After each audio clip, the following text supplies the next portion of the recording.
So this Sonic plush has seen better days. I've used it before and it's supposed to make the Sonic 3D Blast Sega sound, but now...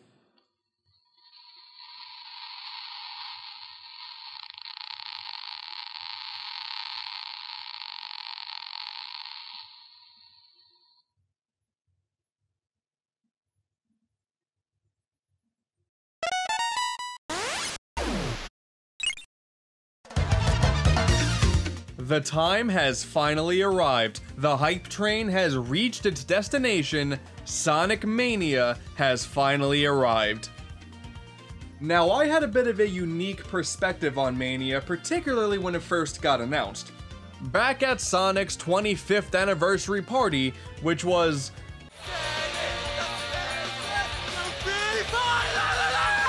Oh boy, that was a trip. I gotta say, when the initial trailer for this game was revealed, I actually wasn't all that hyped.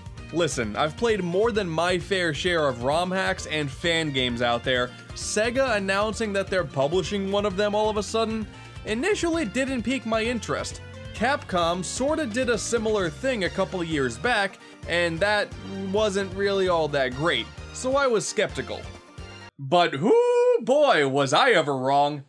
I think many of you have a very solid understanding of the people behind Sonic Mania. Of course, there's Cristian Whitehead, the guy known for the excellent remasters of Sonic 1, 2, and CD, of which 1 and 2 still haven't hit consoles yet and bleh. But he is also responsible for some of his own fan games, with a custom engine that he built that showed off super smooth animation. He also worked with Simon Tomley, who went by the name Stealth, on those classic remasters, but even he has his own share of fan games, such as being the first person to program Knuckles into Sonic the Hedgehog 1. He made a legitimately playable version of Sonic 1 on Game Boy Advance, and of course there's Sonic Megamix, one of the most ambitious Sonic hacks yet.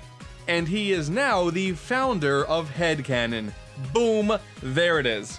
Those are just two of some of the more well-known guys on the team, but bottom line here, the tagline for Sonic Mania is by the Mania, for the Mania, and man, that really couldn't be any more accurate. Now, I'm not gonna waste your time going over Sonic's dark past. You've all heard that story like a million times at this point, but I will say this, initial lack of hype aside, I haven't been this excited for a Sonic game since...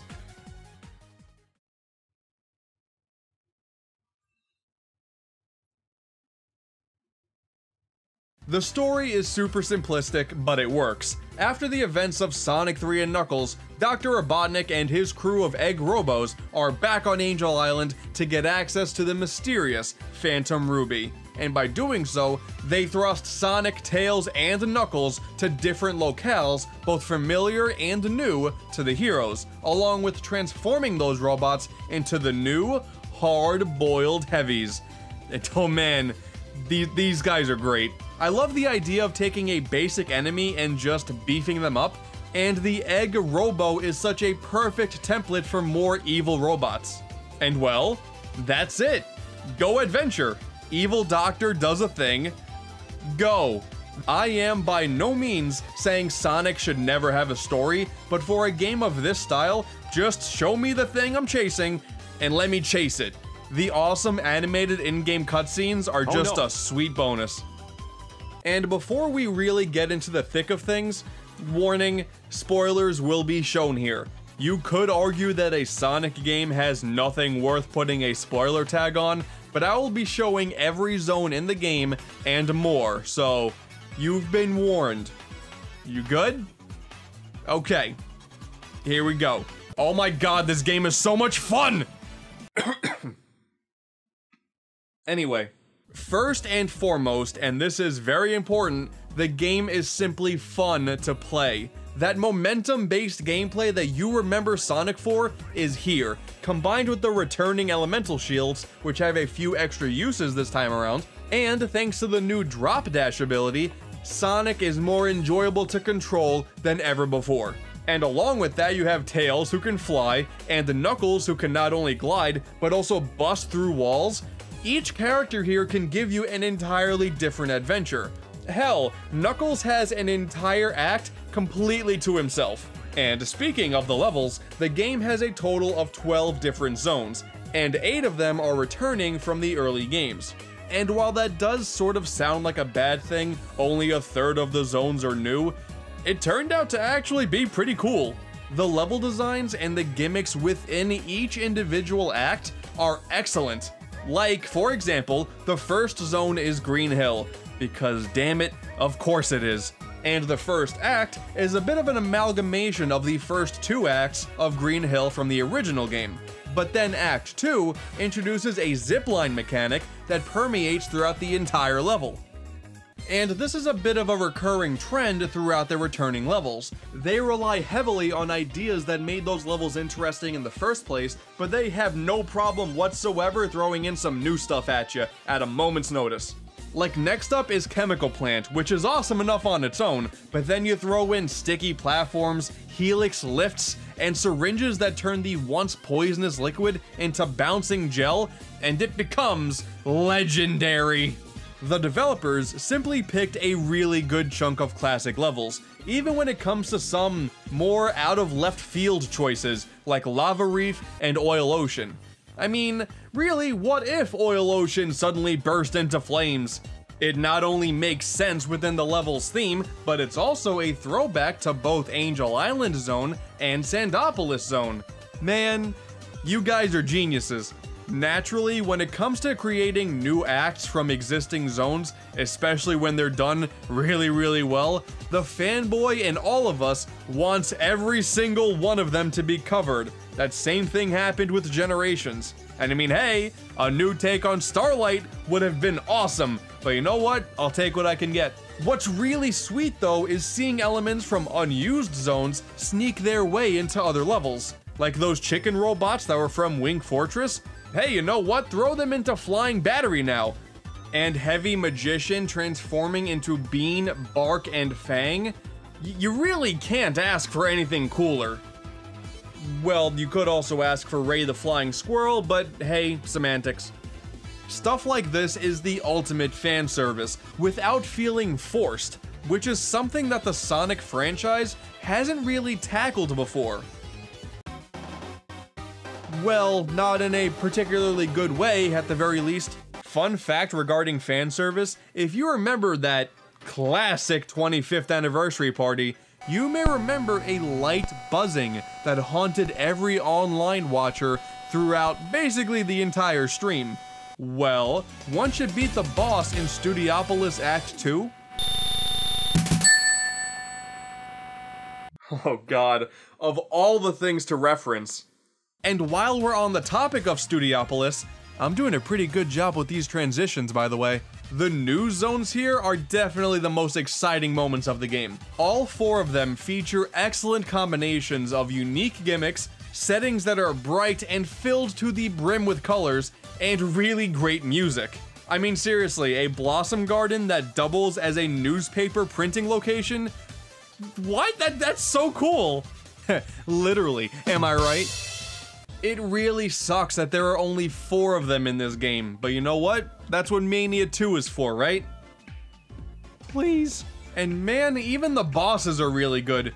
Every single act has one, and normally that would sound dreadful, but they're all so unique and fun.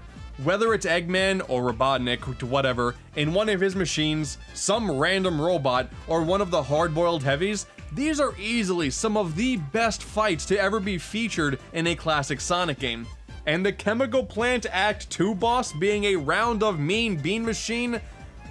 Aw, you guys are geniuses. Some of them are far too easy to defeat if you just decide to brute force it, and honestly, why wouldn't you? But really, that's how classic Sonic was in the first place. It's all about going fast. If you get hurt along the way, whatever. The game looks fantastic as well, with an excellent use of colors and absolutely stellar animations. Just look at this. And the soundtrack. My god, we really didn't deserve a soundtrack this good. T. Lopes is a master of his craft. I would talk about which track is my favorite, but then I would just talk about the entire thing. Everything from the title screen to the end credits is beautiful from start to finish. And hell, you know what, while we're at it, shoutouts to Hyper Potions, Tyson Heese, and whoever else contributed to the game's opening, both musically and graphically. That goes for that pre-order trailer as well. Just fantastic stuff all around. And then, of course, if you manage to find one of the giant rings in any of the zones, you jump into one of the new special stages that are easily the best the series has seen yet, with an awesome blend of both Sonic CD special stages and Sonic R's graphics, making for an awesome aesthetic. They're fun, they're challenging, I just wish there were more of them. 7 is definitely not enough. And then if you run past the checkpoint and those little stars pop up, boom! It's the returning Blue Spheres bonus stage that are just as challenging as ever. But there's no emeralds to collect from these now. Instead, you get a medal for either completing the stage outright or doing so with all of the rings collected. And by collecting enough, you get a few extra rewards, like Sonic's abilities from CD and 3 and Knuckles, a music test, a debug mode, which you're not really debugging anything, it's just, hey, let's break the game now. And without a doubt, the most satisfying reward of the bunch, and Knuckles mode, where you play through the entire adventure with Knuckles by your side, even if you're Knuckles. Oh my god, this is so good. Oh, and what happens when you beat the game with both Knuckles and Knuckles? Oh, well, thankfully, before everything blows up, Knuckles saves you, so that's good. This is a Knuckles trio. It's Knuckles and Knuckles and Knuckles. That ROM hack became reality. You got a time attack mode with a quick restart, which is just, that's super nice of them, as well as a 2-player competition mode, looking as stupid, ugly, stretched as it was back in Sonic 2. There's extra maps of Blue Spheres with brand new mechanics, a simple game of Puyo Puyo that you can play with a buddy. Ultimately, there is quite a lot of content to dive into here. Again, most importantly though, you got Knuckles and Knuckles mode. I cannot believe you guys did this. No. You all are geniuses. Okay. I know I'm sounding like a bit of a broken record right now. I'm definitely deep into fanboy mode. But you gotta forgive me here. This is the most fun I've had with a Sonic game in a very long time. Sadly though, there are a couple of disappointing things. One of my favorite parts of Sonic 3 were the transitions between zones. It gave an extra bit of scale to the game's world, and it was just cool to see in general. And this does happen again in Sonic Mania, but not for every zone. It's honestly pretty jarring going from seeing Flying Battery appear on the TV in Studiopolis to then just transitioning from the depths of Hydrocity to the tornado over Mirage Saloon. It's quite a weird inconsistency, and I'm sorry, but the endings are pretty disappointing. You get a couple of really small animated stills with lighting effects on top of them. Boom, credits. The classics had some nifty in-game cutscenes, and hell, if we're gonna use Sonic CD as a base, those credits had a super cool montage. And after an opening animation that is one of the greatest Sonic things I have ever seen, can you really blame me for having those expectations? The final boss is pretty damn sweet though. And again, I know I'm deep into fanboy mode here, but that's all I got. Sonic Mania is a damn good package all around, and for only 20 bucks, that's a steal. Mania is a reminder of why I obsessed with classic Sonic games when I was a kid. Fun, momentum-based gameplay in bright and vibrant worlds with awesome music to back it up and no filler to be found. I do, of course, wish there was more original content here, but Mania's gonna do pretty well for Sega. Who knows what the future holds? Well, Forces comes out later this year, so I guess we do know what the future holds. It's Forces. Sonic Mania is special. It is only going to do good things for the franchise going forward. And it may be a bit too early to say this, but this is definitely one of the best Sonic games ever made, at least in terms of the classic stuff. This game was developed by fans, for fans, but this is not a mere fan game. This is special, and I want to give a sincere thank you to everybody on the development team for finally answering Sonic fans' wishes after so long when Sega themselves simply wouldn't. Biggest thank you going to T. Lopes because, oh my god, man, your musical skills are insane.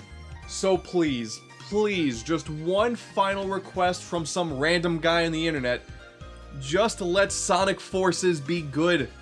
I don't want to go back to complaining about Sonic the Hedgehog again. No one wants that. Please.